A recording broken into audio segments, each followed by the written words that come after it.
Hi, this is Believe, a Ted Lasso podcast. I'm Julian. I'm Tom. Hi, everybody. We are the formation of Team Binge. All two of us. All two of us. Thank you for joining us. We will be discussing Season 1, Episode 8 of a little TV show called... Ted Lasso. I'm not going to say it anymore. I've already said it enough. This episode is called The Diamond Dogs, which we are really going to get into. But up front, what Tom and I wanted to talk about was, for those of you listening, for those of you that have been listening, thank you very much for doing that. As we're coming to the end of Season 1 of Ted Lasso, we're discussing whether or not to do Season 2, or whether or not it might be good to look at a different show altogether. Mm-hmm. So, for those of you that are loyal listeners, we'd love to hear from you. You can email us at teambingepodcast@gmail.com.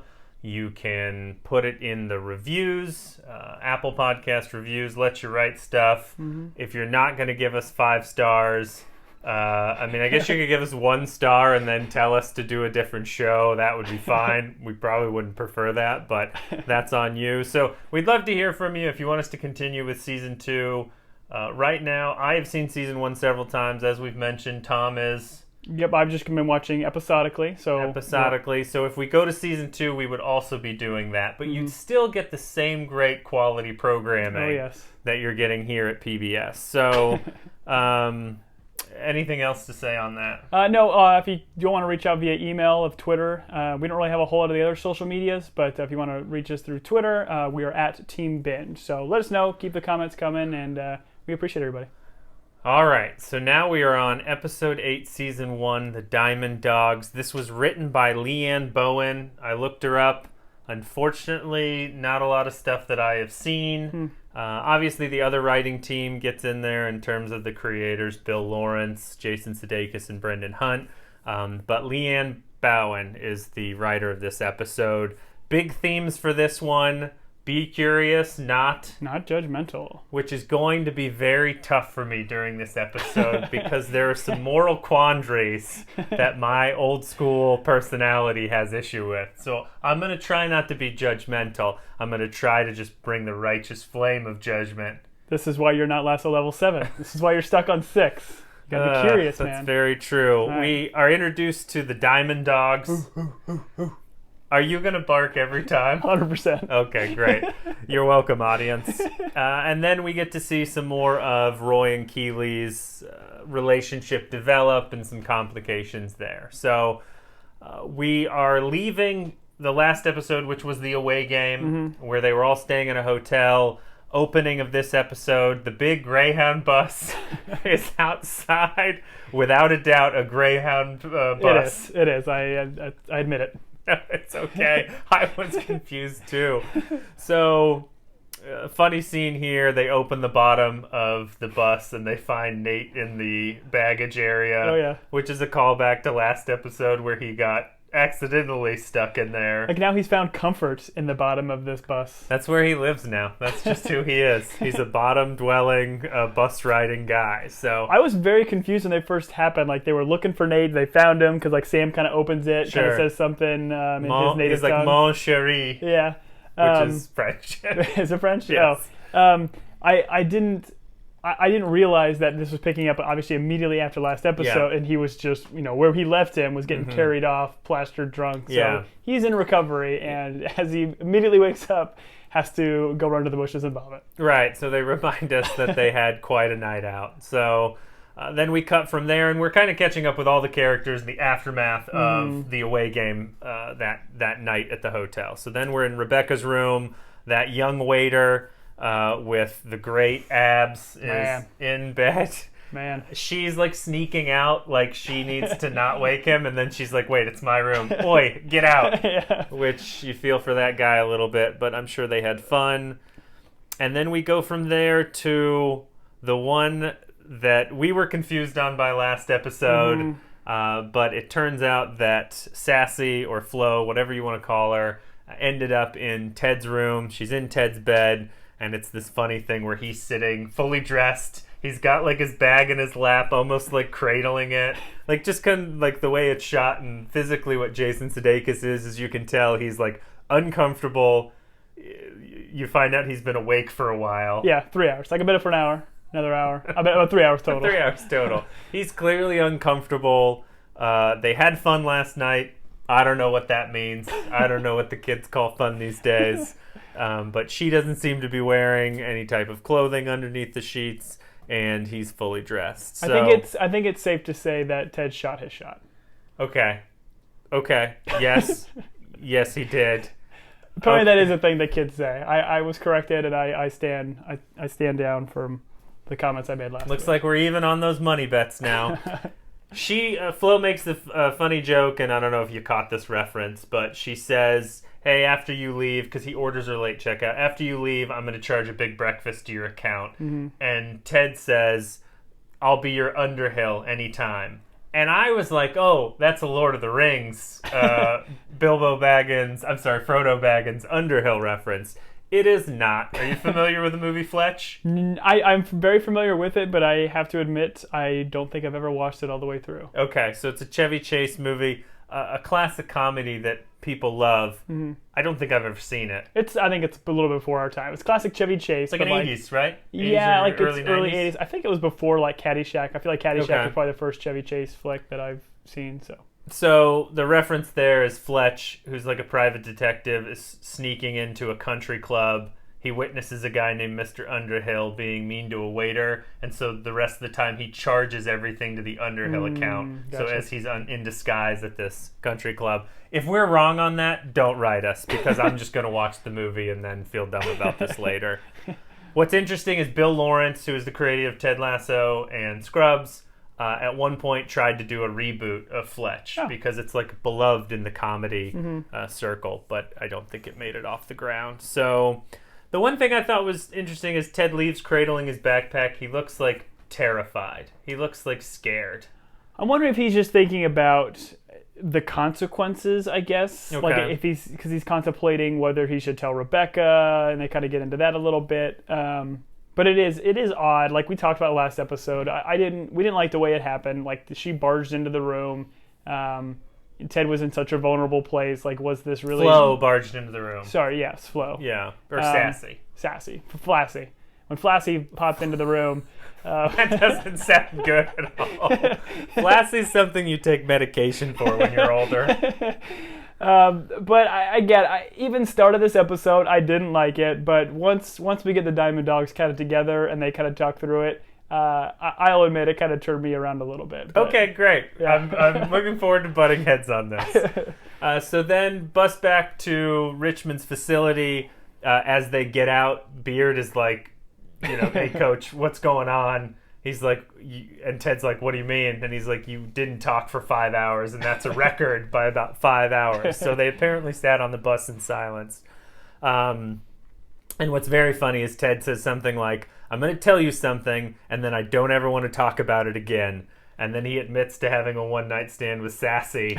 And then immediately Beard goes, do you want to talk about it? And he's like, yes, immediately, right now. And they depart to go talk about it. When he said that, I thought it was like a joke. Like Beard was making a joke, like, do you want to talk about it? He said yes immediately, like, we're never going to talk about this again. But then they literally cut to this next scene and they're right into it. Yeah.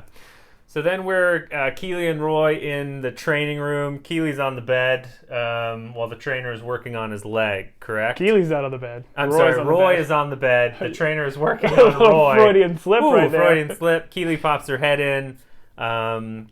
He is being worked out by the trainer who is listening to what? Real Crime Murder Podcast. The murder podcast. Yeah, I was thinking of the song. Which is funny because it just cuts into their conversation. Like at one point, Keely asks Roy a question and he's like, I'm busy. And then the trainer goes, he's lying. But she's talking to her podcast, which was a funny bit. And Keely wants to talk about the night before. Roy says he's busy.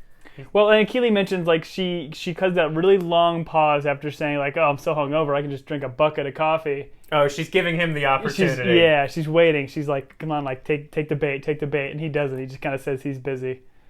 Yeah, and he tells her that she should leave because... because he's start to work on his hamstrings, and I make a lot of lot of weird noises. I don't want people hearing my noises. And you do hear it as she leaves. He makes this weird grunting, like, groan noise. And it, like, transitions into Ted's office sequence. So like, you can't tell if it's him doing that or Ted, like, kind of groaning. It was great. Yeah, they do acknowledge when she first comes into the training room. She's like, isn't this haunted? And Roy's like, we took care of it, which was great. So then we're in Ted's office, and he is obviously feeling, I guess, some level of guilt about the events. And they do this thing where, like, he gives the explanation of why he feels the way that he does. He's like, I went from having a mental breakdown to a one-night stand and somewhere in there getting divorced, which he didn't get divorced. He just signed the paperwork. It's still got to be filed with the court. They've got to pay the fee. Then it's got to go. Anyways, I'm not going to get into it. Very technical. But, he is, I don't know, he's going through this, and the Diamond Dogs, who are essentially Nate, Beard, and Higgins, are all listening to him. And they act like it's not a big deal. Like, they're kind of giving him did you have fun? Did she have fun? Like, they're brushing it off. But I don't think, I agree with Ted. It is something important to be, like, discussed in terms of he's going through some turmoil, and I think he made a choice that he wouldn't normally make. But they're just like, oh, did everyone have fun? Oh, great, then it's okay. Like, listen, Ted's allowed to have a little bit of nuts for butts. The kids are not saying that. I can tell you that much. No, I mean, I agree with you. It's definitely not in Ted's character, but I think when the guys kind of pull it out a little bit, and there's multiple mentions in this episode about having one-night stands and how, like, it's not like when our, I don't know how old people are, but like when our parents were younger and stuff like that, where like you couldn't have sex until you were married, kind of a thing, or you couldn't live together until you were married. I feel like the times have kind of changed a little bit, and if, two consenting adults just having a good time is fine. I agree with you that the circumstances in which Ted, had quote unquote fun in his hotel room with Lassie probably wasn't the best for him, but I do think the way the Diamond Dogs put it together is, as long as you guys both had fun and you're both consenting, there's no harm in it. Okay. So hold that, because when they talk about this with like Keely and Roy, I think it's important that we touch on what you just said. Yeah. And we'll hammer it home a little bit more there.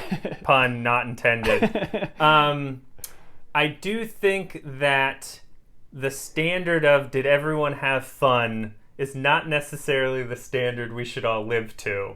Because my fun, your fun is different, and I don't know. I just think there are some maybe important choices that are made that should be made inside of committed and loving relationships. Yeah, like when she came to the room, she likely wasn't in her rightest of minds. She was probably, drinking all night. Ted seemed to have been not necessarily drinking, but not in the right state of mind. So sure. I'm not condoning this. And he is still technically married. I cannot. The paperwork has not been filed. So that's what's getting you. Still technically married. You did deep dive into the intricacies of divorce. So is that the biggest thing? Like, no, that's not the biggest thing. His ring isn't a 10. Does that mean anything? No. Just because you're not wearing a wedding ring. Okay. No. Okay, we'll get into this more when we talk Roy and Keely's thing. But Ted does bring up, and I didn't understand really why this was an issue. I mean, I guess for the point of the show, but he's like, oh, should I tell Rebecca? Mm-hmm. Like, why would he tell Rebecca? Because they're friends? I think he's just that close to friends kind of a thing. And Ted just feels he needs to be an open book. And I think even kind of towards the end of this sequence when he kind of says, like, should he tell him? And what Higgins kind of makes the mark about. Like, what does Higgins do? Well, Higgins gags. That's right. Higgins does the weird thing we've mentioned a couple of times where, because Ted says, do I need to tell Rebecca? Everyone says no. And he says, which I don't necessarily disagree with him. I don't know why it's any of Rebecca's business. But Ted says something like, oh, well, if she was holding something from me, if she was hiding from something from me, I'd be sick about it. Yeah. And that's when Higgins goes, oh, his involuntary gag. You're welcome, audience. He did it in the parking lot in the first one where she talks about kind of confronts him about being behind her back. Well, when she's talking to Higgins, when Higgins and Rebecca are talking about playing Ted, essentially, or letting the team go to crap, he does the gag.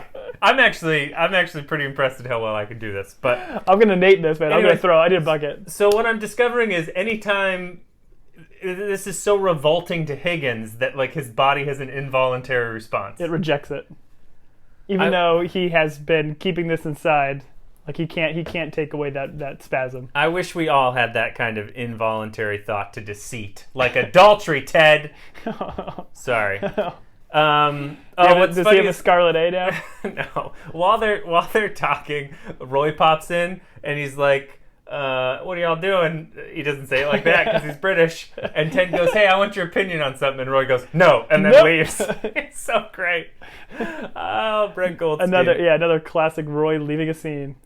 So Higgins talks to Ted. He's like, "Hey, why are you going 12 rounds with yourself? Why do you feel guilty? What did you do wrong?" And then Nate says something like, "Oh, I always wanted to be a part of a group of men that talked about the intricacies of men and women." And so they start naming what this group is going to be. And the examples are... I think it starts out as Ted Lasso's Personal Dilemma Squad, which wasn't Ted's best. Nope. Thinks about it a little bit, and then he's like, EQ Warriors? What is EQ Warriors? I didn't get that one. EQ, equality, EQ, No. I don't know. There's probably something. I'll look it up after this and keep it to myself. And then it goes to Beard. Beard's like, how about Knights of the Support? Knights of Support. Higgins didn't like it. It said it sounded too much like a... jockstrap company. Yep. Then Higgins slowly says, Proud Boys? Proud Boys. Which it sends Nate over the top. He vomits into his little bucket. Which obviously, Proud Boys is it's a far right wing. Whoa! Listen, call the kettle black. Far right wing group, and they're very proud. They're proud. I'm sure they're probably all terrible too. And then they wind up on. And then it finishes with Nate, who, with his head in the bucket, says Diamond Dogs. Do you understand where he I'm assuming the dogs is because they're AFC Richmond Greyhounds. Okay. That's kind of their mascot. And the diamond because there's 4 of them. All 4 of them create a diamond. Man, you thought about that a lot more than I did. I was like, it didn't make sense to me. Yeah. I mean, it's a fine name. It's a fine... It's alliteration, man. Everybody loves alliteration. You don't understand the power of rhyming in this country, exactly. As Keely says. So then we are... out of there and that moral quandary. Which I think we solved. I think we solved that moral We're going to hit it more. Ted was great. People had fun. No. Life's short. No. Okay. That's not how we should live. Okay. So then we're at Keely. We're at Keely at home. She's texting Roy, who isn't responding. Once again, he said he was going to be busy.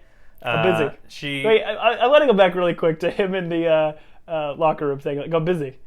I'm busy. It's just like, he doesn't explain it. And you're like, what is going on? At first, I assumed, he's going to be with his niece. Maybe he's doing something with her. With Phoebe, sure. Yeah, but we'll find out here in a little bit what he was up to.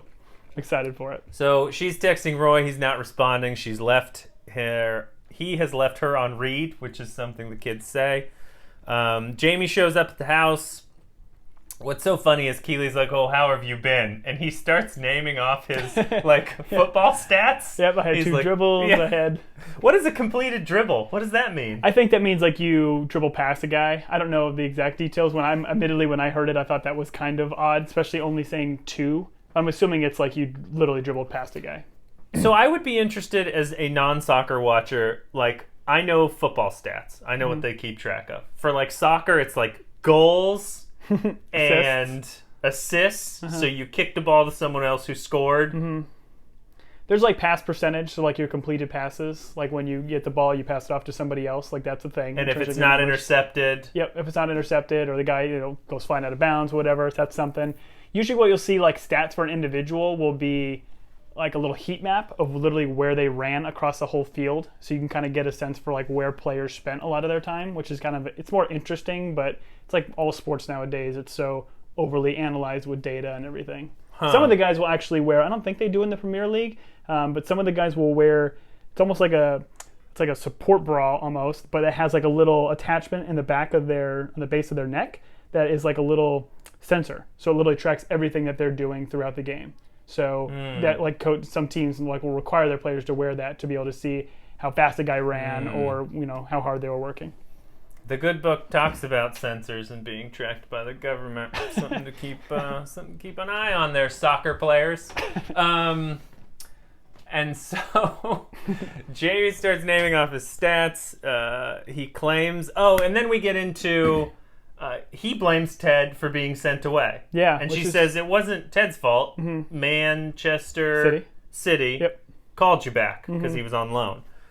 Which we know was Rebecca. Rebecca was the one that pulled the trigger and sent him off. But I didn't like how they did this, but clearly to me it seems like they're setting something up for maybe these last 2 episodes and kind of keeping that strife between Ted and Jamie. Because I think Jamie still thinks that Ted wronged him, but that was not the case. Well, and I think you could understand, I don't know why Ted wouldn't reach out to Jamie. I don't know if there's rules against reaching out, texting, or calling a player, but that could be explained. But you can clearly see that they made that breakthrough and then Jamie was sent away. And so Jamie blames Ted. And so it is interesting that they kept that, we'll call it strife in there. And then Jamie's speech, he's talking to Keely and he gives her a speech about dating her and how it made him a better person. And the guy should win whatever the British equivalent of an Emmy is for this, because it's just, Jamie Tart goes into some great things here. He's like, and I'm not going to attempt to do the accent, but he's like, you made me cultured, you took me to plays and stuff, and Keely's like, you hated all that. And he's like, they do all these emotional things. They make you feel all these emotional ways. And they get mad when you start trying to shout out and talk to them during the performance. And then it's like, it's weird. It's weird. It's weird. And so you picture Jamie sitting in a play in London shouting at the performers because he's feeling something based on the performance. Hey, when the performers are doing their job, he's making them feel. So, but he does say something very nice. He says, hey, you helped me grow. You helped me get out of my own way. Yep. Yeah. And this leads to, once again, just kind of a strange, I don't know. I mean, it's part of the show. They have to have these types of conflict. But these two decide to, I guess, then hook up. Pavlovian. Yeah, Pavlovian. Right when he's leaving. Yeah, he's leaving. He's getting ready to go, ask her if he wants a drink. And, of course, he just immediately, first off, thinks it's just a drink. And then realizes, wait a minute, does that drink mean something else? Yeah. And right when she first opened the door and we saw Jamie, I was my first reaction was like, cool, Jamie's back. Because I don't like the character, but I think he's funny and it's a fun dynamic. Sure. But right when he opened that door and they were in Keely's house, I'm like, this scene is going to end with them Pavlovian. Sure, Pavlovian. Pavlovian. Yes. And it was kind of a bummer to kind of see that. I think, as we'll get to, Keely just has kind of these emotions flying and doesn't really know how to deal with a guy that's not reaching out to her immediately right away, that she's having her other suitors. Yeah, that's fair. That's fair.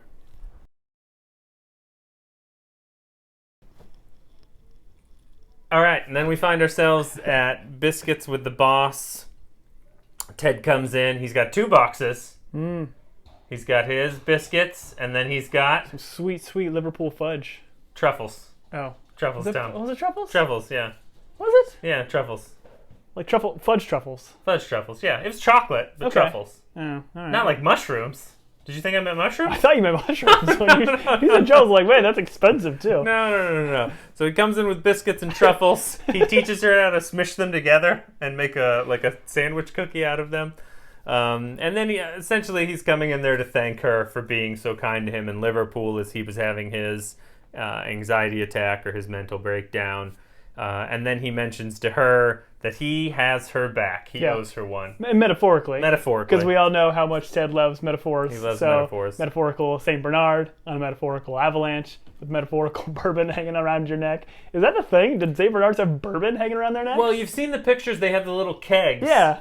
My assumption is that they carry those because when you drink liquor, it warms you up. So that was kind of a But I'd have to do more of a deep dive than what we just did there. We might need to drink some more bourbon to find out. It does warm your soul. Yeah. I'll tell you that. Deep really down. painful on the knees, though. Oh, so painful on the drinker's knees. So then he tells her he owes her a favor. She immediately calls in that favor, by the way. Does not hesitate. She lets him know that she has a minority owners meeting with some horrible human beings who, if Rebecca thinks they're horrible, they're probably pretty horrible. Yeah, they're probably not that bad. Actually, that's true. They're probably two Ted Lassos. Yeah. So they're the Milk Sisters. Yep. And great line here. Ted goes, what's their ownership in terms of what's their percentage of ownership? And then Rebecca's like 2.9%. 2.9. Ted's like, I'm going to round that down and call those gals the 2% milks, which leads to a bunch of dairy jokes through this episode. The first of many dairy puns. If I could have written down all the dairy puns from this episode and just read them into this microphone, it would have brought me great joy. But since our audience, has watched the show, I figured maybe that wasn't worthwhile. Well, there's a lot of alts, too, of like all these different versions of dairy puns, and this is what they landed on, which they were all gold. I'm assuming writers enjoy moments like that. They're probably off camera, like scribbling more, and like he just has to read them. And he's probably ad-libbing them.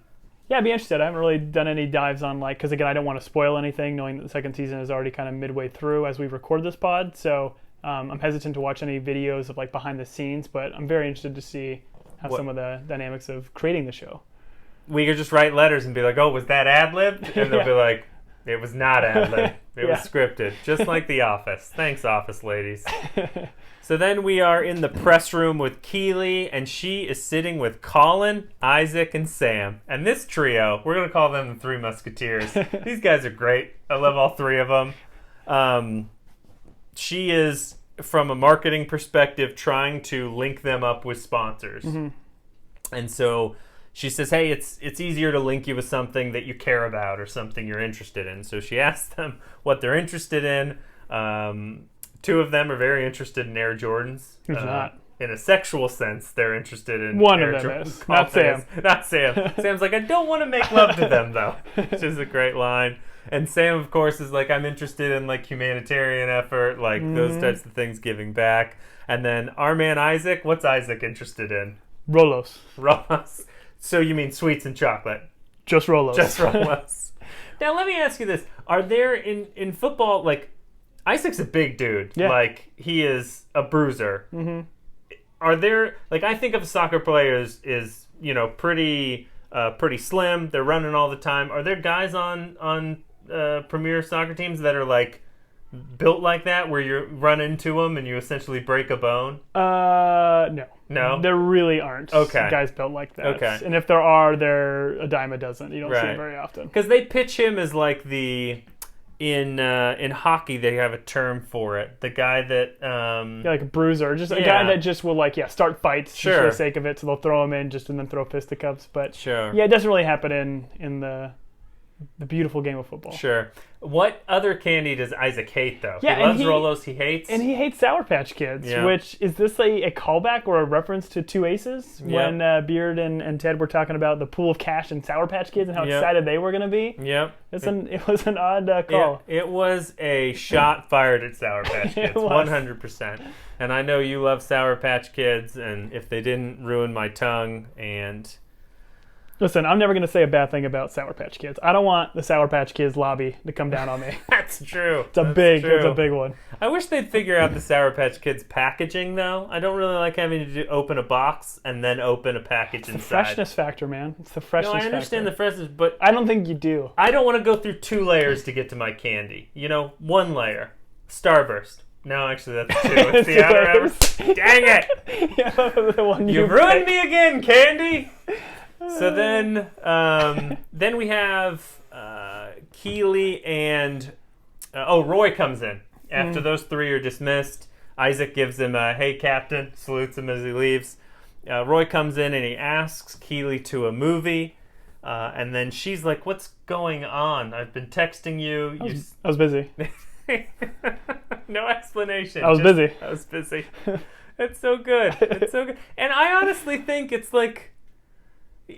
he doesn't understand like the need to be like deceptive. He's just like, I'm busy. Yeah. Like he's just very straightforward. He feels like that's all the explanation that's needed. Yeah. Why didn't you text me? Because I was busy. And he wasn't doing it like sarcastically or to be rude or anything to her. He was just saying it like it is. I would argue it's not that hard to text someone some sort of response, like, "Hey, I'm busy." No, he could have texted that. Not when your drag shows at like 6:00 in the morning. Have you ever been to a drag show at 2:00 in the morning? That's true. Eating crepes with drag queens in Ballum or whatever it was. So she wants to know then why he ran after the kiss, because the kiss was fire. It was on fire. Yeah. It was fire. And so he goes into... He is a professional footballer. He's had 1,000,000 one-night stands. She says something like, I have 2. He goes, I don't know why we're bragging about it. I don't know either. And you both see them like why are we bragging about this? It's a weird thing to brag about, I guess, from my perspective. Maybe not everyone's. And so he makes the comment, hey, he wants a more mature relationship than just hooking up. So, and this is where I wanted to go back to the like, she had fun, he had fun. Because the show does 2 things here. It's like, it dismisses Ted for having like some feelings of guilt or some issue with having a one-night stand. But Brent Goldstein as Roy and Keely both acknowledge during this conversation that they've had one-night stands and they always feel empty afterwards. Like there's no fulfillment there. Like, so I think it's interesting that like it's acknowledged at this moment that, hey, it's a shallow, empty thing to do. Well, isn't that Ted's feeling? Like Ted feels shallow or hollow and empty inside after the sequence, so he's getting what they have felt a big part of their life. But in that room with the Diamond Dogs, Woo! Thank you. Sorry, hesitation. Thank you. I'll edit it so there's no hesitation. No, you won't. But with the Diamond Dogs, they're like telling Ted, "Oh, you're being silly." Like, well, so but I think it's I don't know. No, I think it's conflicting. Now. No, I agree, but I think it's different dynamics. Like Ted feels hollow and empty inside, like Keely and Roy mentioned in this sequence. But his friends, the Diamond Dogs, ooh, do I sound? No, that's not the right I think one. that was a ghost. I think that was a ghost. Yeah. The training room. But they were kind of just like bringing him down and telling him not to be so hard on yourself. Like, you've been through a lot. Like, having consensual relations with another person shouldn't make you feel like a terrible person. That doesn't make you a terrible person. Now, I understand, like, from your standpoint, like, he is still married. He signed the divorce papers, like, not 30 minutes after he signs the divorce paper, he's with another woman. Right. Is kind of weird. But I think they're just saying, like, we know this is not who you are. You're not the kind of guy that goes out and has all these like one-night stands and these kind of relationships. You shouldn't try to, eat yourself up inside because you're already going through a lot. See, you have done a better job of explaining that than Beard simply saying, or them saying, did you have fun? Did she have fun? Then it's okay. Like, that I don't agree with. It does. What you said, I think is a better explanation. The other thing I don't really like, and I think is out of character, once again, I love the show, and I'm diving into this a little bit more because it is a show that makes me think about these things. That's why we're doing this pod. Is like, Ted, I don't feel like would have left Sassy without like exchanging contact information or like having some sort of like, he just leaves. And like, I just don't feel like he's the type of person that would be that shallow, essentially. Does that make sense? No, it does. I feel like as he was leaving the scene, his hair should have been down because I feel like he was frazzled. Okay. His hair should have been like this as he was leaving because he was... Oh, you look ridiculous, but it's great. This is for the YouTube audience.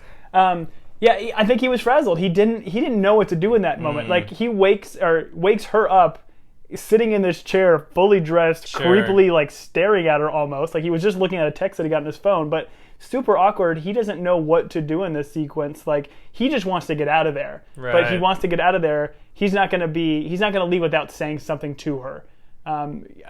I just feel like I would feel like Ted would think about Sassy's feelings and be interested in her, like, at not such a shallow level that he would at least I don't know. I think that's why he stayed, though. I think that's why he stayed. If he didn't think of her or whatever, he would have just left. He would have been the baggage carrier of the bus. Yeah, with Nate hiding. Spooning with Nate. Nate would have been like, "What are you here for?" And he's like, "I'm hiding." But I also think, I mean, do we know? Yeah, we know. Ted knows that her and Rebecca are best friends. Right. So to think that maybe Ted didn't get her number or that kind of stuff, like, there likely is still going to be a chance for that relationship to blossom or something more to kind of come from it. Like I said, I haven't seen the last 2 episodes. Right. Maybe they just leave this and Flassy's gone. But I don't know. But I think all of your points are absolutely valid. I think this is similar to the divorce and how it all kind of processed. It happened incredibly quickly. Some of the things they do character-wise are definitely outside of what we have been told. The show has been telling us that these characters are doing. So they try to just throw a funny twist on it to kind of move past it. I guess I feel mostly for, and yeah, I'm sorry for being on my soapbox. No. I feel mostly for Henry, because Henry is about to get a British half-brother, and he's not going to know what to do with him. Roy Lasso is going to come into Henry's life, and he's just not going to know. Anyways. I love a British brother. British brother. During this conversation, it's a funny callback. Roy makes a comment about, like, one night stands. Someone stole his watch, which is a callback to where Keely and him have a conversation, and she brings up, she's like, didn't one of your ex-girlfriends steal your watch and sell it for drugs or something like that? It's like, I don't need a watch and a phone. Great, Roy. Love you, Roy. And then this is a moment where Keely admits to Roy that she hooked up with Jamie the night before. Mm-hmm. And Roy expresses the idea that this was Keely trying to get back at him, which I was very confused by. And she apologizes. She's like, no, yes, I'm sorry. I don't know. This is all foreign to me because they weren't in a relationship. So Roy's like, you're getting back at me with hooking up with your ex Jamie, but I just don't understand. Let's break this down. I don't understand. Okay, which one don't you understand? Because I feel like I know this may be that I can explain this. So whose perspective do you not understand? Roy's I don't understand why she has to apologize to Roy. I understand why he would be upset about it if he wants to date her and she's still hooking up with her ex. Yep. I understand that emotion. Okay. But I do not understand why she has to apologize to him for it. And I do not understand... Like, I didn't see it as she was trying to get back at Roy. I saw it as Jamie showed up at her house. And it was Pavlovian. Yeah. I think it was... Keely was further on in this relationship than Roy was at the point. Like, Keely assumed that they've had the conversations, they've kind of done some back and forth flirting. Like, she was hoping and assuming that Roy was going to reciprocate that earlier than Roy did. So I think from Keely's standpoint, when she felt kind of ghosted from the text messages and stuff and didn't get back to him, it was kind of like Keely wants to move on from Jamie. She has expressed multiple times she is done with Jamie, but there still is obviously a physical attraction there. So now she feels guilty for having done that, knowing she doesn't have feelings for Jamie. She has feelings for Roy. So I think when she responds, she's saying, no, of course I didn't do that on purpose or whatever, or no, and then slowly starts to realize, like, yes, I did this just physically because I wanted that in the moment. I don't want to be with him. I wanted to be with you. Yeah, but he makes a point of, you did that to get back at me. Like, I don't think she... Anyways. I think she did. I mean, I think subconsciously, I think there was a little bit that she did for that. And again, I think we've seen in their little bits of their relationship, like the accountability. Like, each of them have done this throughout their little relationship. I think it started at the gala where... Roy called her out for using him as a pawn when she was like bidding on him, and she immediately apologized. And it's the same situation. Like, I agree, outside perspective, maybe it didn't seem like that because they're not together, they're not dating per se here yet.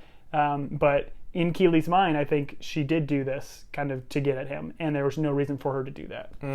Okay. Well, I was confused by it. Thank you for explaining it for me. The best part of this is at the end, Roy's quote, I'm going to let you quote Roy. His response to finding this out is, yes, you do a great job. He grunts. She's like, when you learn to speak again, we can talk about it. And then he grunts his way out of the room. And this continues because Roy then shows up in Ted's office and he's just grunting. And Ted's like, something's wrong. Okay, I'm only going to get a grunt. Let me guess at what's wrong because you're not giving me any verbal cues. I love the guessing game. There's a bronchosaurus in his office making these noises. And Ted Is that what you got from mine, a bronchosaurus? I've never heard of bronchosaurus in real life. Wait, actually. No, I have not heard of bronchosaurus in real life. The guessing game from Roy's grunts, Ted says, you're thinking about buying your first house. And you're like, okay, I know what we're doing now. Let me start again. Ted says, I think you're... You don't have to do that. You don't have to do that one again. No, I'm going to. We've got this down now. You want to do a bit. You want to do Ted says, you're thinking about buying your first house. That's not it. It's deeper and angrier. I like how you're yelling at me for the grunting noises. I'm not yelling, although the volume you're showing levels are spiking into yellow and red. All right. Take 3. All right. Wait. I'm not cutting any of this. No. This is gold. This is gold. You're thinking about buying your first house. You just found out your dad was a little racist. Well, he's in the 60s and he's from South London. Of course he's a bit racist. That line killed me. There's a certain point where you just realize that maybe your parents are a bit racist. Like, I don't know. Mine aren't. Not in this situation. No. My parents aren't from South London. I don't know South London, but I got a grandma from Tennessee and she was a bit racist. Oh man, we joke, but it's funny. All right, so then Roy's like, well, I'm trying to start something up with Keely. And then Ted says something like, oh, you're caught in... He's like, oh, but Jamie is, also in the picture or whatever. He says, you're caught in life's most complicated shape, the love triangle. Or the walked in on your mother-in-law changing into a swimsuit dodecahedron? Nope. Dodecahedron? There it is. Dodecahedron. I don't know what that is. But well, I was going to ask you, do you know how many sides are in a dodecahedron? I'm going to go with 30. Nope. It's a popular dice in D&D. 25. There's not a 25-sided dice in D&D. Critical hit, 24. No, it's 12. It's a 12-sided die. All right. Well, I was close. And Roy says, does my face look like it's in the mood for shape-based jokes? Now, can I mention, again, great line, because it's in all the shapes. But do you realize this is coming from the Diamond Dogs? He's getting his advice from shapes. Okay. I love it. Okay. All right. It's all shape-based. There's layers. There's this. Shape-based assistance, as someone like to call it. And then Ted's like, oh, I know who you need to talk to. He gets on his phone and Roy's like, what are you doing? And I love how they all enter the office. Like, Nate goes directly to the bookshelf or whatever that is. The bookcase sits on it. Yeah. They have a spot. Beard comes in. He goes, I knew this was going to happen. He leans back in his chair. And then Higgins goes up to his spot where he leans against the glass. And they start talking about Roy's issue with Keely. They seemingly immediately knew about it. So I don't know what Ted put in the text, but they seemed like they knew. Keely, Roy, issue, my office. And then they all show up, which was great. And Roy says, this is my effing nightmare. As they all get in there and start making comments. And then when Ted's going back and forth and saying the stuff at Roy that's clearly sarcastic, and then Nate's got to make that line. He's like, oh, I love it when Coach does that sarcasm. Right. Roy's like, I can't control my feelings. And Ted's like, well, let them control you. And inner Jerry Seinfeld? No, he's Chandler Binging. Bingaming. Wait, Chandler Bing. Bing? Chandler Binging. He says he's Chandler Binging. Yes. Which is another Friends reference, because we got Schwimmer from last episode. Now we got Chandler. And Ted's big point here is, hey, you have a past, she has a past. Don't let your feelings on the past muck up your future. I have comments about this. I'm trying to be curious, not judgmental. But No, wait. You don't have to be curious and judgmental yet. We haven't gotten to that part of the episode. Okay, sorry. So you can be judgmental all you want. Okay, I'm going to be judgmental then. Because the point is, Roy is thinking about she was in a relationship with Jamie, and he hates Jamie. Mm-hmm.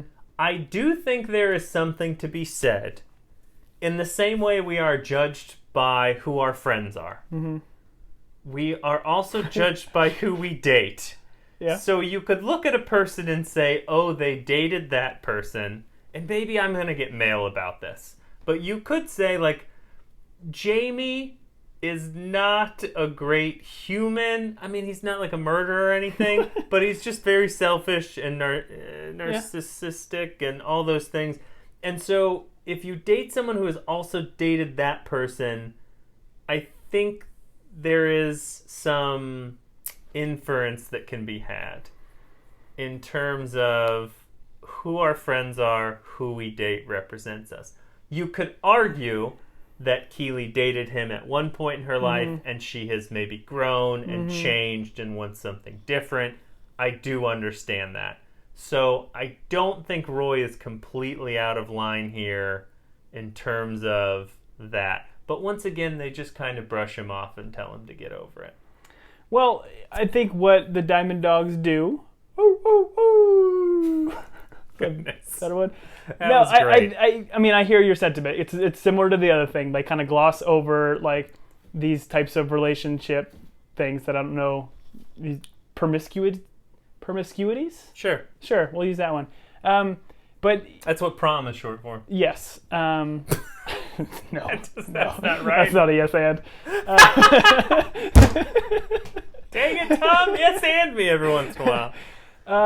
But yeah, they do kind of gloss over it quickly. But again, they make what I think is a very fair point. Like, you guys weren't dating. You haven't had any like physical relationships to that point. Like, what she does is fair, and I think it kind of goes back to why she apologized. You didn't think her having to apologize made much sense because they weren't dating. I think it's the same thing that these guys are now trying to mention to him. Like, you can't let somebody's past define what's going to happen in the future, because people can change, and they can absolutely change. I agree. I do think it's important for people's values to align. So, like, if what is important for, like, Roy in terms of values or, like, moral values, if he and Keely agree on those things, then I think there can be some success there. I think it's unfair to assume someone else has your same values or your same standards without communicating that.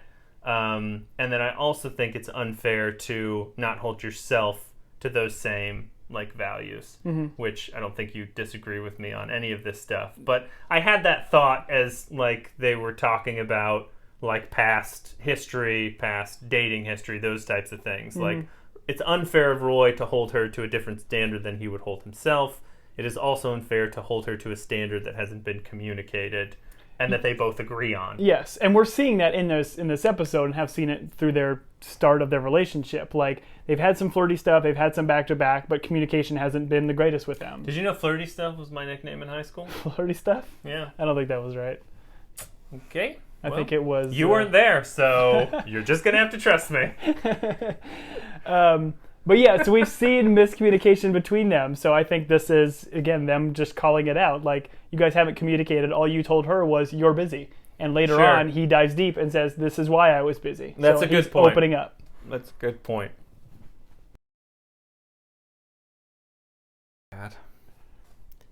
And happy. So then we are at the pub. What's the pub called? I don't know. I don't remember either. The Hound and Stag. I was going to say Gobbler Schnob. No, you can't say that. Why not? Oh, we're going to have to bleep that now for all the hobblers out there. Rebecca and Ted are in the pub because they're supposed to be meeting with the Milk Sisters. We very quickly discover, after 1,000 dairy-based jokes, which are all gold, write them down, use them. We discover that the Milk Sisters are no more, not in the sense that they're dead, but that Rupert bought them out. In a milk accident. They were hit by a cow. Through Bex, he bought into the team. So he is now a 2.9% owner of the team. And that, in that moment, Rupert, because he's a jerk, but no one else knows that he buys the whole pub around, and everyone is thrilled by this. Of course. I'm a little bit... three pub guys. I'd like to dive into Bex a little bit more at some point, because Rupert says some things in front of her that, like, I think she should be bothered by. Yeah. Like, once again, who you're with represents you, and if the guy is like a complete evil tool bag, then maybe don't be with him. Anyways. She's got student loans to pay off, man. Well, now she owns part of the Brunei soccer league. And then we go back to Keely. She is back in the press room. She's got our man, Danny Rojas. Oh, man. Danny Rojas could deliver any line and I would laugh. She's talking about endorsements with him, and she's like, you want to endorse Joy? I don't know how I can get you paid for that. And Danny just wants to give Joy away for free. He does it for free. He says, I like giving Joy away for free. I thought Joy was like a brand at first. Well, the dish soap? You thought it was Joy the dish soap? That's great. But then when I watched... Tom, that says more about you than the show. I'll say that. I watched with the captions on it. Joy wasn't capitalized? It wasn't capitalized. So then I knew. That's so brilliant. Oh, I love it. Oh, man. Thank you for that. You brought me an immense amount of joy. Lower capital, non-capital J. Then Roy walks in after Danny's Roy Rogers walked in? Roy walks in. Oh, I'm sorry. After Danny has departed.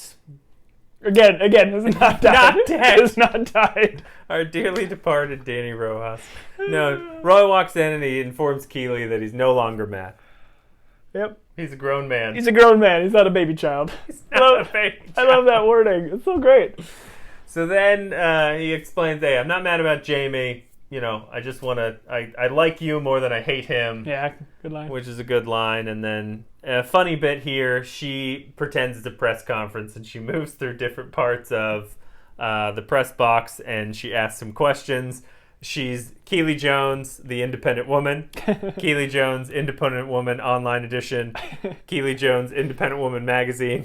Keely Jones, Independent Woman Sunday Insert. It's all very funny. And he's like, the woman with the hair. The woman, he's like answering the questions. The best is at the very end because he's just out of ideas. Right. He's like the woman with effing eyes. I don't know. So good. So they have a fun moment. She does ask about, which I don't think we touched on earlier. We'll just say Jamie's got... Roy. Or sorry, Roy has some good hip movement. Good hip movement. Drives the ladies wild. It's caused some rumors, and she asks him about it, and he says, that's enough questions, we'll see you on the pitch, and departs. No one leaves a room better than Roy. He doesn't even look back. He just leaves. He just leaves. So great. Man, and I need to get a black leather jacket. That's what I've decided based on watching Roy. And Worcester. Ooh. I don't think that's physically possible. God did not gift me with that trait. Then we're back at the pub. The patrons love Rupert. Rupert tells Rebecca that he is going to be sitting in the owner's box at every game. And then after each loss, he's going to tell the press how terrible he thinks she's doing. And he is just being an all-around terrible human being. I don't often want to punch my TV, but when Rupert's on it, I want to punch my TV. Yeah, he is so smarmy and such a jerk. And so Ted brings up darts. Oh, he talks about snooker first. Do you know what snooker is? Yeah, it's like a pool table, but gigantic, and the holes are super tiny. And there's two different colored balls. There's white and red. I don't really know how it works. I just know what it is. Oh, I thought it was one where they didn't have pockets. Isn't there one without pockets? No, this has pockets, but they're super tiny. Okay. Well, I liked how Ted made fun of snooker several times. And Rupert does not get Ted or his jokes. Ted makes several jokes, and Rupert's like, what? Yeah. It's so great. No idea. He goes, the Milk Sisters aren't here. And he's like, oh, did they expire? Oh, and Rupert's like, what? It was so Rupert has no sense of humor other than when he makes jokes. So Rupert challenges Ted to a game of darts, and they make a wager, and Rupert, being a jerk, originally makes a wager of like 10,000 pounds, which the equivalent in American dollars I think they're $3 million. probably like $100. I think it's like three, 4 I don't know. The strength of the American dollar is out insane right now. Couldn't say without laughing. And so, yeah, I could not. But ultimately, the wager is, Ted makes it, is if Rupert wins, he gets to pick the starting lineup of the Greyhounds for the last 2 games. And if Rupert loses. He has to stay away from Rebecca and the owner's box. And Rebecca's like, what are you doing? And Ted's like, some people would call it white knighting, but I don't know. I'm just going with my gut. Which is a great moment. And then we have this, like, what is the... Hustle. No. What is the movie where he's like, oh, I am also not left-handed? The Hustler. Princess Bride. No. It's like Princess Bride, where Rupert reveals that he has his own darts, so he cares enough to carry his own darts, and then Ted reveals that... Yeah, he's like, oh, forgot. I'm left-handed. This is going to be a hoot. Yeah. And he just, boom, he chucks it right at that bullseye. Yeah. So, great moment from both of them revealing that they were trying to hustle the other. So we'll see how that turns out. Fingers crossed! Spoiler alert! It goes well for Ted. It goes well for Ted. Then we have, first date. Roy and Keely are walking in a lovely area by some sort of canal. Classic I'm assuming Roy and Keely. it's by the Thames. By the Thames. Ooh, nice. It's a classic Roy and Keely. You say nice. Nice. Thames. The Thames. The Thames. Dang it, I missed on the second one too. Oh, pronunciation is hard. But yeah, we got a classic Roy and Keely walk and talk. Walk and talk. A Sorkin, as we like to call him in the biz. Keely wants to know what he was doing when he kept saying he was busy because he gave no other explanation, which I'm sure was infuriating. She wants to know if he was dating someone else. And she's like, I'm okay with it. But she's clearly not. Like, she's clearly going to be hurt if that's the thing. And Roy says he was busy. He was doing yoga with like some middle-aged woman. He does it every such and such day. It's great for his core. It's what he says. And then we discover that Maureen is one of the women in his yoga class. She's going through a divorce and needed to blow off some steam. So they ended up at a club called GAY, Gay, until 2 a.m. You're welcome. And they had crepes with drag queens in the morning for breakfast. Which That's is so just, awesome. like, you picture Roy in that situation, and I'm sure he's a great friend and, like, a great listener, and so it's fun. I'm hopeful, like, at the end of this series, if they end, and then we just get a spin-off series with Roy and, like, a Golden Girls type situation where it's just Roy in a house with these middle-aged women. These women from his yoga class. So awesome. I'd watch in a heartbeat. And his retirement from football. They kiss... because she is so... smitten by his honesty. Smitten by his honesty. Yeah. Thank you, Tom. You gotcha. The paparazzi camera has taken them pictures, and Roy gets upset. He goes, it's impolite to take someone's picture. Can paparazzi not take pictures of you unless they... No. Say? No. They take pictures all the time. They don't care. That's the whole thing. Like, celebrities hate it. I don't know. The way he kind of came up and said, like, hey, you can't do this unless I give you permission to do this. Well, he said it's impolite. He just takes he takes the memory card and he's like, see, it's impolite for me to take this without asking. Can I have this? And the camera guy's like, no. And he's like, too bad. He takes it anyways. Which is great, like, from a story writing perspective, because that comes into play at the end of the episode. And again, can we mention this is another fantastic Roy leaving a scene? He's like, we're leaving. I'm cooking dinner for you. I'm cooking dinner at home, yeah. She's been trying to figure out where he's taking her, and essentially the secret is, I'm taking you home to cook you a dinner at my place, which is great. Then we're back at the pub. My note just says Rupert is a donkey. A donkey. A big jackass. He says some unkind things about Rebecca. Just like, I don't know. He's just, once again, if you're Bex and you're listening to this guy talk about his ex-wife, like, I understand, but, like, he was in the wrong in the divorce. I mean, both people are in the wrong in divorce. I've been on record saying this. But he's been in the wrong in the divorce, and then he's saying these things to her, and Bex is just like, oh, he's a great man. He's just, I don't know how she justifies it. Anyways, it is what it is. They're in love. They're great. They're going to go the distance. I believe in Rupert and Bex. I sent them a wedding gift. Rupert says some unkind things to Rebecca, and Ted has this great line where he says, hey, have better manners while I'm holding a dart. Yeah. And you can see Jason Sudeikis as Ted Lasso does a great job when he gets mad, of, like, showing that he's mad, but like a restrained mad. Yeah. Like, he's done it with Jamie. He's done it at certain points where you can tell, like, hey, I'm to the point where I'm about to lose my temper, but I'm, like, holding it back. And in that moment, you could definitely see it. And then Ted starts giving his speech, and you like to call this what kind of moment? Yeah, this is our Full House moment, and that happens in Act 2 in this episode. Normally, we kind of get the music kind of start cueing in, and then we get it in the last scene. But this one kind of happens mid-episode, and I kind of like right when the music kind of hits, and like he's down but not out. Looks at the bartender and says, "Hey, what do I need to get to win?" Right. Tells him, "Hey, you need 2 trip 20s and a bowl." He's like, "All right, no big deal." And like boom, once that music kicks in and he starts his speech, like you know how it's going to end, right? But the speech is so powerful. It's so much fun to watch Ted in his element and give this kind of heartfelt speech. He's like, "Hey, people have been underestimating me my whole life, and what I realized is it says more about them than me." Mm-hmm. He's like, "I once saw a quote. It said, 'Be curious, not judgmental.'" It was by Walt Whitman. And Ted goes into all the people that have judged me or like underestimated me, rather than being curious, rather than wanting to know about me and ask questions about me, they have just assumed. And they have, been judgmental and assumed the negative about me. Yeah. And so he's bringing this up because clearly Rupert has not given, any moment of time to ask Ted about himself, where he's from, what he's done. And the other thing that I think is interesting in this moment is as he's talking this through, they cut to Rebecca. Yeah. And you can tell like Rebecca is feeling like, I have not given this guy the chance to like get to know him or anything like that. Yeah, like she hasn't asked him, I don't think seemingly like a single personal question. Like she was there for him, which was great. Right. But she still is not.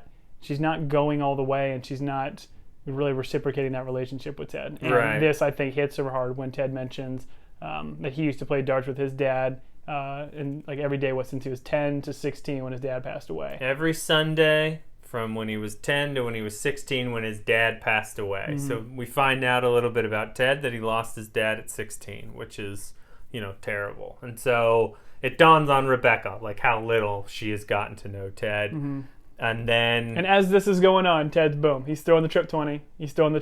Yep. And, he, right when he finishes this sequence, he gets out. I don't know what his last line was, but the camera kind of pans on him. And it's just that, like, silhouette of him. He's just barbecue sauce.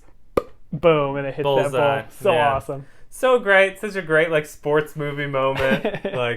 People are excited. And so Ted wins. Rupert and Bex have to make the silly loser walk home because they're silly losers. And Ted says to Rebecca, "Hey, there's one thing you've got to do." And he tells her, we whispers, we don't hear it. She doesn't want to, which I think is interesting. But she buys around for the place. And so everyone is now kind of... he's trying to win the hearts and minds of the pub, essentially, from Rupert over to Rebecca. Yeah. So, well, I think her hesitance is she doesn't want to be like the center of attention, but realizes like, this is a great moment, and she feels like once she starts saying it out loud, she realizes how awesome this moment is. Right. Because she just loves. And she's very excited. Yeah. Yeah. Because she just loves seeing Rupert thrown under the bus. That is her biscuits. Exactly. That's her biscuits with a truffle in the middle. Then we are on the training pitch with the team. Ted's there, and he gets the team to do what? He gets a team to, he's like, as he's... You don't know what he's doing. Yeah. He's getting the team together. He doesn't really know what. You kind of very faintly hear. If you didn't hear it, you could see it in the subtitles. He's like, "Y'all ever seen Sesame Street?" And then it cuts away. I didn't get that. Yeah. Oh, that's great. He does it with Sesame Street, and you're like, what are they going to do? I thought they were going to put on a play or something. But they all just get together, and they spell out "Hi, Boss," with Ted dotting the I of hi.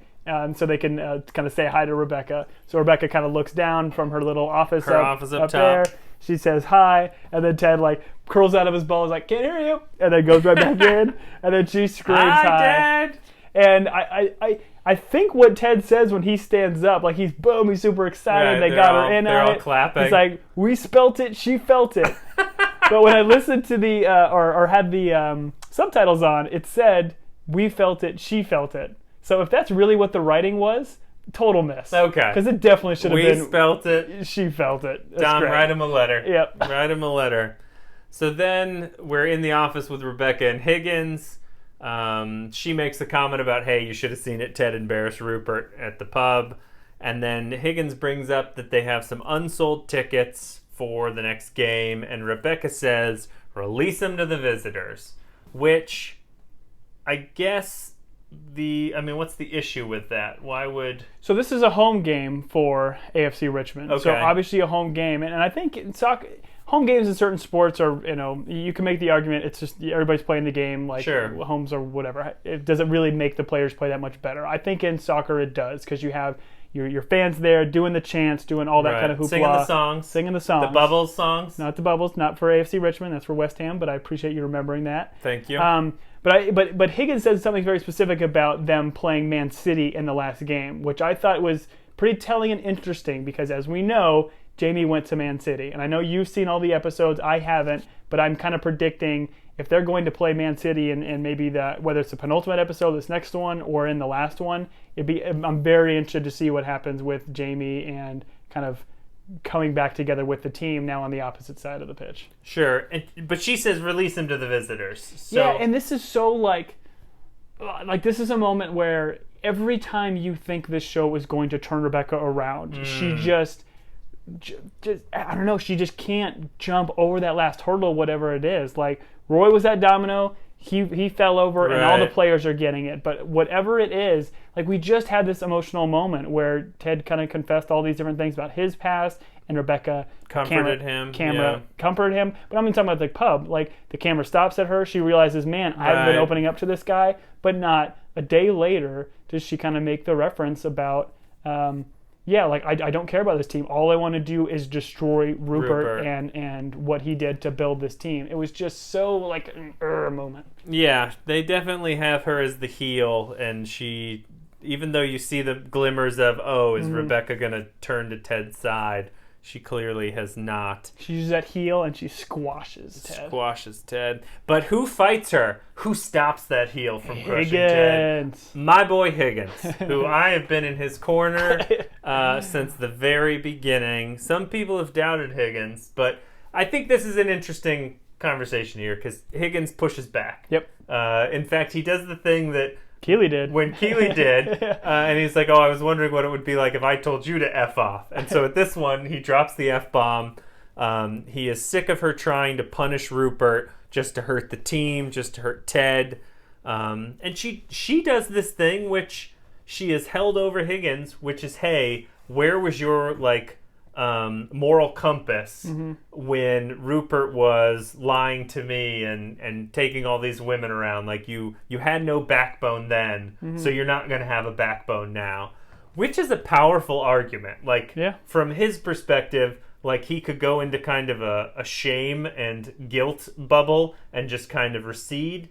But we see from Higgins that, he admits, hey, I was a coward then. I'm sorry. I feel like I'm owning up to that now, but I'm not going to continue to be a coward. Yep. And it goes back to the accountability, right? He is taking accountability for his actions in the past and realizing, I don't want to repeat those, so I'm going to stand up to you. Right. And so the argument that he would be a hypocrite if he stands up to her now, that all of a sudden eventually that becomes, he's got to get past that. Yeah. So, which he does right now, and it's great. So he threatens to quit. I don't know how that's a big threat for Rebecca. I guess because he's running football operations, maybe he's a big deal. I don't think Rebecca has any idea how to do any of the stuff that Higgins does. Higgins is one of these background characters that likely does tons of stuff, just like Nate does as the kit man for the team that you don't necessarily see day in, day out. She is going to be lost without him. So we see our Iron Giant, Higgins, quit. And then he leaves. And then as he's departing, who comes in but our good friend Keely? And Keely, we find out, great callback to the paparazzi and the memory card. Keely comes in and reveals that she knows that Rebecca hired the paparazzi to take the pictures of her and Ted, and that Rebecca should not deny it, and that she needs to tell Ted that she's been trying to essentially screw him over since the beginning, or Keely's going to do it. Yep. And that's where we cut and we see Rebecca, the anguish on her face of being caught in her web of lies. There's no song, there's no cool, mellow. There's no Full House moment. That was Act 2. At the end, but there is one that plays during the credits. Tom, did you pay attention to what song plays during the credits? I didn't know this song, but I heard the lyrics. I think one of the first lyrics once they start cutting into the credits in the song is like the Diamond Dogs. The Diamond Dogs, which I don't know if that's where they got the name for the show. Probably is. But who sings the Diamond Dogs, Tom? Sir David Bowie. Sir David Bowie. Yeah. So that's probably where it is. Like David Bowie being he's British, right? Yeah. He's a Britman. He was British. He was British, yes. So yeah, maybe that is like the Diamond Dogs are them being 4 guys, the dogs of the Greyhound, and then it being a British, probably more culturally relevant British, I don't know, slogan, whatever it is. Like sure, more common to British because David Bowie is a British artist. Mm-hmm. I only know David Bowie from the song in Moana. Go on. Glitter, diamond, gold, what is it? That's Jermaine Clement. But he's doing a David Bowie impression. He 100% is doing a David Bowie impression. So, there you go. I only know David Bowie from Labyrinth. I only know David It was just... All right. Well, with that was episode 8 of season 1 of Ted Lasso. We appreciate you guys being with us. I apologize for my moral soapbox. No, I appreciate Tom for grounding me. And I would mention once again that as we approach the end of this season, we're looking to find out what the audience would like from us. And so please do. If you have comments or requests, message us at teambingepodcast@gmail.com or teambinge on Twitter. And then, but next week, we're going to talk about episode 9, season 1. And episode 9, Tom, is called? It's called the Trapezoid Kitty Cats. The Trapezoid Kitty Cats. That's correct. Google that. You will immediately find the right Ted Lasso episode. Put it in your Roku, and Apple TV will bring it right up. But we appreciate you being with us. I'm Julian. And I'm Tom. Thanks again for joining us, everybody. Thanks.